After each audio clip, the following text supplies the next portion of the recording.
साथ रहिएगा। खालिद जमील साहब हमें ज्वाइन किया है अलीना शिकरी साहिबा ने। अलीना शिकरी साहिबा, बहुत शुक्रिया ज्वाइन करने के लिए। आज इस्लामाबाद हाई कोर्ट की जानिब से नवाज शरीफ को एक बहुत बड़ा रिलीफ दिया गया है। एवन फील्ड रेफरेंस में उनको बरी कर दिया गया है, क्या कहेंगे इस पर? जी, आज मेरा ख्याल से एक बहुत बड़ा दिन है पाकिस्तान मुस्लिम लीग नवाज के लिए। और जो परहैप्स एक आखिरी बड़ी रुकावट थी मियां नवाज शरीफ साहब के लिए, वो भी अब उनके रास्ते से हटा दी गई है, हट चुकी है। और फिर एक तरफ हम देखते हैं कि एक तासुर मुल्क में बहुत जोर पकड़ता हुआ दिखाई दे रहा है, जहाँ पे सियासी जमातें लेवल प्लेइंग फील्ड का मुतालबा करते हुए ये कह रही हैं कि नवाज शरीफ साहब इस वक्त सिस्टम के लाडले हैं और उनके लिए एक प्लेइंग फील्ड सेट कर दी गई है। नवाज शरीफ साहब की खुद की जमात ये कहती है कि जी नून लीग के जो उम्मीदवार हैं वजीर आजम के लिए वो नवाज शरीफ साहब हैं और चौथी बार वो मुल्क के वजीर आजम बनने जा रहे हैं। और हालात और वाकयात अगर आप इस पूरे सीक्वेंस को देखें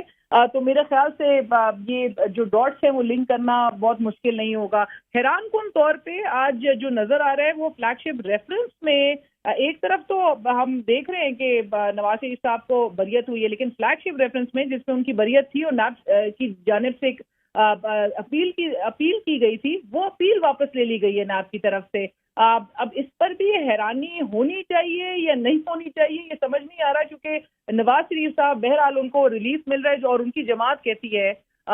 उनके जमात के सीनियर रहनुमा कह रहे हैं कि ये नवाज शरीफ साहब को रिलीफ नहीं है, उनको इंसाफ मिल रहा है। जो कुछ नवाज शरीफ साहब के साथ 2017-18 में हुआ उसका अजाला और जिसकी नवाज शरीफ साहब की जमात को ख्वाहिश थी, जो उनकी साहबजादी भी कहती थी कि तराजू के दोनों पलड़े बराबर होने चाहिए फिर ही इंतखाबात होंगे। सो अभी नवाज शरीफ साहब और उनकी जमात के लिए बहरहाल एक प्लेइंग फील्ड सेट नजर आ रही है। मियां नवाज शरीफ साहब के लिए कानूनी जो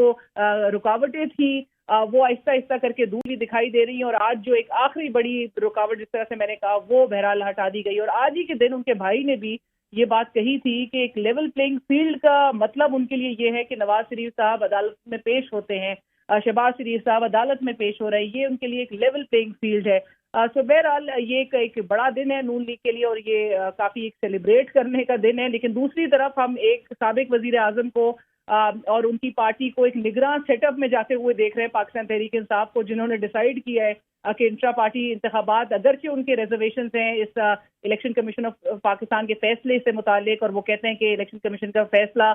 गैर आईनी और गैर कानूनी है, लेकिन बावजूद उसके 2 दिसंबर को पाकिस्तान तहरीक इंसाफ अपने इंट्रा पार्टी पोल्स कराने जा रही है। और एक निगरान चेयरमैन, चूंकि हम मुल्क में तो निगरान सेटअप देख रहे हैं, निगरान हुकूमतें काम कर रही हैं, लेकिन पहली बार ये मुल्क की तारीख में होने जा रहा है कि एक सियासी जमात निगरान चेयरमैन के अंडर जो है वो काम करती हुई दिखाई देगी। और इमरान खान साहब से मुतालिक आज बैरिस्टर अली जफर अब से कुछ देर पहले जब प्रेस कॉन्फ्रेंस कर रहे थे तो उन्होंने भी कहा कि इमरान खान साहब के लिए जनरल इंतखाबात, आम इंतखाबात अहमियत रखते हैं, इंट्रा पार्टी पोल्स अहमियत नहीं रखते। लेकिन आपको नजर आ रहा है अब एक कंपैरिजन अगर आप ड्रॉ करने की कोशिश करें, समझ नहीं आता ये सिचुएशन जहां पर एक सियासी जमात, लेकिन ये हालात और वाकयात मेरे ख्याल से 2018 के अगर इंतखाबात से कबल का सिनारियो को रिकॉल किया जाए तो वही नून लीग के साथ जो कुछ हो रहा था वो आज पाकिस्तान तहरीक इंसाफ के साथ होता हुआ दिखाई दे रहा है। उस वक्त भी नवाज शरीफ साहब एक डिस्क्वालिफिकेशन का सामना कर चुके थे और उसके बाद एक ताहयात कायद के तौर पे उनको अपॉइंट कर लिया गया था। पार्टी का जो है वो ताहयात कायद जो है वो अपॉइंटमेंट उनकी हुई थी। और आज 2023 के जो नवाज शरीफ हैं वो इस वक्त इमरान खान साहब नजर आ रहे हैं, जो कि डिस्क्वालिफिकेशन का भी सामना कर चुके हैं और इस वक्त जेल में मौजूद हैं। इंतखाबात में हिस्सा किस तरह से लेंगे उससे पहले का सिनारियो में जो कानूनी रुकावटें हैं उनके लिए वो क्लियर हो सकेंगी। अगरचे जिस तरह से दीगर सियासी जमातें कह रही हैं जो नवाज शरीफ साहब से मुतालिक, और अब से कुछ देर पहले भी आपको पता है कि फैसल करीम कुंडी साहब ने भी गुफ्तगू की और पाकिस्तान पीपल्स पार्टी का भी जो एक चांस नजर आ रहा है कि इस वक्त सिस्टम के जो लाडले हैं वो नवाज शरीफ साहब को करार दिया जा रहा है दीगर सियासी जमातों की जानिब से, और उनके लिए एक पूरी प्लेइंग फील्ड सेट कर दी गई है कि वो इंतखाबात में। और आज ही की खबर भी जो आपको पता है गार्डियन में, बरतानवी अखबार ने जिस तरह से ये खबर एक रिपोर्ट पेश की है जिसमें इंतखाबात की तारीख में डिले के हवाले से कहा गया है कि ये इसलिए की गई क्योंकि नवाज शरीफ साहब को वतन वापस लाकर और इंतखाबात के लिए एक کہ وہ پارٹیسپیٹ کر سکیں اور ان کے لیے ان کو اتنا ٹائم مل جائے کہ وہ انتخابات میں جا سکیں. تو یہ پورے میرے خیال سے ایک یہ لنک ہوتا ہے, یہ ڈاٹس لنک اگر آپ کریں تو آپ کو نظر آتا ہے کہ ایک شخص کے لیے نیچرلی ایک ان کو ریلیف ضرور ملتا ہے, وہ دکھائی دے رہا ہے. لیکن اس میں مجھے ایک اور بات بھی یہاں پر مینشن کرنے دیجیے کہ رانا ثناءاللہ صاحب نے بھی یہ پہلے ہی دعویٰ کر دیا تھا کہ جو ایون فیلڈ اور العزیزیہ ریفرنس میں جو اپیلز ہیں وہ جو ہے اس میں ان کی نواز شریف صاحب کی بریت ہو جائے گی. تو یہ پہلے ہی پریڈکٹ کیا جا چکا تھا, یہ کہا جا رہا تھا پارٹی رہنماؤں کی طرف سے, اور پھر حالات و واقعات اس موڑ پہ آئے جہاں پر اس قسم کے فیصلے ہی ہمیں نظر آئے. سو یہ ضرور سوال ریز کیے جائیں گے دیگر سیاسی جماعتوں کی طرف سے جو کہ اس وقت ملک میں عام انتخابات سے قبل ایک لیول پلینگ فیلڈ اور یکساں مواقع کا مطالبہ کر رہی ہیں. صحیح, علینا شکری ساتھ رہے گا. خالد جمیل صاحب, نواز شریف کو آج بری ہوئے ہیں وہ اسلام آباد ہائی کورٹ سے, دوسرا جو نیب نے جو فلیگ شپ درخواست تھی وہ بھی واپس لے لی, تو جو ایک ٹیگ ہے نواز شریف کے اوپر, لاڈلے کا ٹیگ جو لگ رہا ہے, آپ کو نہیں لگتا کہ یہ مزید مضبوط ہوتا جا رہا ہے؟ دیکھیں اس کو اور کتنا مضبوط, میرا خیال ہے اس کو تو اتفاق فاؤنڈری میں جا کے ہی مضبوط کرنا پڑے گا. مزید مضبوط کرنے کے لیے اس سے زیادہ اور مضبوط شواہد کیا ہو سکتے ہیں کہ جن صاحب کے لیے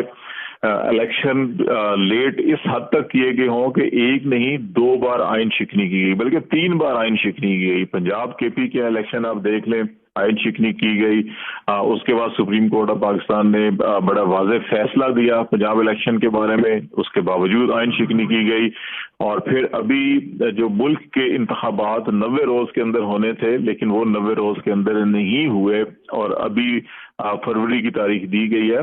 تو تمام ادارے قانون اور آئین کو بالائے طاق کرتے ہوئے, آئین شکنی کرتے ہوئے وہ ان کو فیسیلیٹیٹ کر رہے ہیں. تو ایسے حالات کے اندر تو میرا خیال ہے کہ یہ لاڈلا لفظ چھوٹا دکھائی دیتا ہے کہ اب تو ہمیں یہ دیکھنا ہوگا کہ ڈکشنریز کے اندر کون کون سے ایسے اور لفظ ہیں جو اس سے سپر ڈگری میں استعمال ہوتے ہوں, تو وہ استعمال کرنے چاہیے. لاڈلے تو بہت چھوٹے لفظ رہ گئے ہیں. جتنا فیسیلیٹ کیا گیا ہے نواز شریف صاحب کو, اتنا میرا خیال ہے پاکستان کی تاریخ میں ہمیں کوئی ایسی مثال نہیں ملتی. ابھی علینا 2018 کے الیکشن کی بات کر رہی تھی, یقینی طور کے اوپر نواز شریف کے خلاف کیسز تھے, ان کو سزا بھی ہوئی تھی, وہ جیل بھی گئے تھے. ان کی پارٹی کے اندر اس طرح سے جس انداز کے اندر تحریک انصاف کو توڑ پھوڑ کا شکار کیا گیا ہے, پچھلے مسلسل کچھ 6 مہینے سے ان کے تمام رہنماؤں کو, کارکنوں کو, اور ایون حتیٰ کہ خواتین اور جو بزرگ شہری ہیں ان کو بھی نہیں چھوڑا گیا, اریسٹ کیا جاتا ہے, پریس کانفرنسیں کروائی جاتی ہیں. پھر نواز شریف صاحب کے معاملے میں 2018 میں ان کو اپنے تمام جو لیگل آپشنز تھے, اپیل کے فورمز تمام اویلیبل تھے اور وہ ان میں جا رہے تھے. ابھی اس وقت آپ اگر یہ دیکھیں کہ پاکستان تحریک انصاف کی جو لیڈرشپ ہے ان کے تمام کیسز جو ہیں کہ وہ یا تو سماعت نہیں ہو رہی یا محفوظ فیصلے ہیں, اور ٹیکنیکلی وہ اس وقت تک محفوظ رہتے ہیں. بالکل خالد جمیل صاحب, وہ تو ایک چیز ہے کہ تاریخ اپنے آپ کو دہرا رہی ہے.